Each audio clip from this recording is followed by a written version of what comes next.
வணக்கம். இது ஸ்ரீவாரி ஜோதிடம். 2026 ஆண்டு மார்ச் மாதம் 6ஆம் தேதியிலிருந்து 2028 வருடம் ஏப்ரல் மாதம் 24ஆம் தேதி வரைக்கும் வாக்கிய பஞ்சாங்கத்தின்படி சனி பகவான் மீனராசியில் சஞ்சரிக்க போறார்.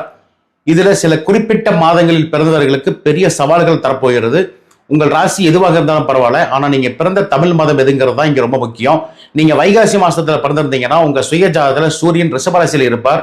மீனராசியில் சஞ்சரிக்கக்கூடிய சனியின் 3ஆம் பார்வை உங்கள் பிறந்த கால சூரியன் மீதே விழுகிறதுனால புதிய முயற்சிகளில் முட்டுக்கட்டைகள் ஏற்படும். நீங்க புரட்டாசி மாதத்துல பிறந்தவராக இருந்தீங்கன்னா உங்க சுய ஜாதகத்துல சூரியன் கன்னிராசியில் இருப்பார். மீனராசியில சஞ்சரிக்கக்கூடிய சனியின் 7ஆம் பார்வை உங்கள் பிறந்த கால சூரியனை நேரடியாக பார்க்கறதால கொடுக்கல் வாங்கல்களில் பெரும் சிக்கல் வர்றதுக்கான வாய்ப்புகள் உண்டு. இதே நீங்க மார்கழி மாதத்துல பிறந்தவராக இருந்தீங்கன்னா உங்க சுய ஜாதகத்துல சூரியன் தனுசு ராசியில் இருப்பார்.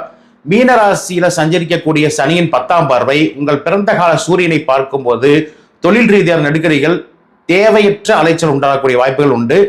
இதுவே நீங்க பங்குனி மாதத்துல பிறந்தவராக இருந்தீங்கன்னா உங்க சுய ஜாதகத்துல சூரியன் மீனராசியிலேயே இருப்பார். அங்கே சனி பகவான் கோச்சார ரீதியாக நேரடியாக வந்து உங்க பிறந்த கால சூரியனை இணைவதால ஆரோக்கியம் மற்றும் தொழிலில் மிக கூடுதலான கவனம் தேவைப்படக்கூடிய காலகட்டமா இருக்கு. இந்த 4 மாதங்கள், அதாவது வைகாசி, புரட்டாசி, மார்கழி மற்றும் பங்குனி ஆகிய 4 மாதங்களில் பிறந்தவர்கள் 2026 அவசரப்பட்டு புதிய தொழில்களை தொடங்க வேண்டாம் என்கிறதா எச்சரிக்கிறதுக்காகத்தான், ஒரு அவேர்னஸ்க்காக தான் இந்த வீடியோ. இந்த சமயத்துல நீங்க செய்யக்கூடிய முதலீடுகள் அதோகதி ஆகிறதுக்கான வாய்ப்புகள் உண்டு.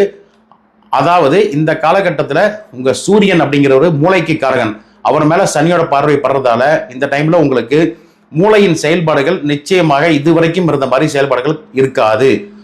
கொஞ்சம் மந்தத்தன்மையோட செயல்படுவீங்க. இந்த காலகட்டத்தில் புதிய முதலீடுகள் செய்து பெரும் கடன்காரனாக மாறுறதுக்கான வாய்ப்புகளும் உண்டு. சூரியன் என்பவர் அதிகாரத்திற்கு அதிபதி. அவர் மீது சனியின் பார்வை படும்போது அரசு வழி சிக்கல்களும் வீண் பழிச்சொற்களும் உங்களை தேடி வரதுக்கான வாய்ப்புகள் உண்டு. உஷாரா நடந்துக்கங்க. தொழில் நஷ்டம் ஒரு பக்கம் இருந்தாலும் ஆரோக்கியத்தில் நீங்க மிக கவனமாக இருக்க வேண்டிய காலகட்டம். உடலில் நோய் எதிர்ப்பு சக்தி இந்த காலகட்டத்தில் பெருமளவு குறையும். அடிக்கடி உடல் சோர்வு, பித்தம் சம்பந்தப்பட்ட உபாதைகள் அல்லது கண் திருஷ்டி போன்ற பாதிப்புகளால் மன நிம்மதி குறையக்கூடிய வாய்ப்புகளும் உண்டு. இது சூரியனை பற்றிய தகவல் மட்டுமே. ஆனால் சனி பகவான் உங்கள் ஜாதகத்தில் உள்ள சந்திரன் மற்றும் செவ்வாய் போன்ற அனைத்து கிரகங்களையும் பார்த்தால் என்ன நடக்கும் என்பதை பத்தி 30 நிமிடம் ஓடக்கூடிய வீடியோவை நம்ம ஏற்கனவே நம்ம சேனல்ல போட்டிருக்கோம். அந்த வீடியோல அனைத்து கிரகங்கள் மீது சனியின் பார்வை விழுந்தால் ஏற்படக்கூடிய பலன்கள் தெளிவா சொல்லியிருக்கேன். இந்த லிங்க் கீழே, அதாவது டிஸ்கிரிப்ஷன் மற்றும் கமெண்ட் பாக்ஸ்ல ஃபர்ஸ்ட் லிங்கா கொடுத்துருக்கேன். உடனே அந்த வீடியோவை பார்த்து விழிப்புணர்வோட செயல்படுங்க. நன்றி, வணக்கம்.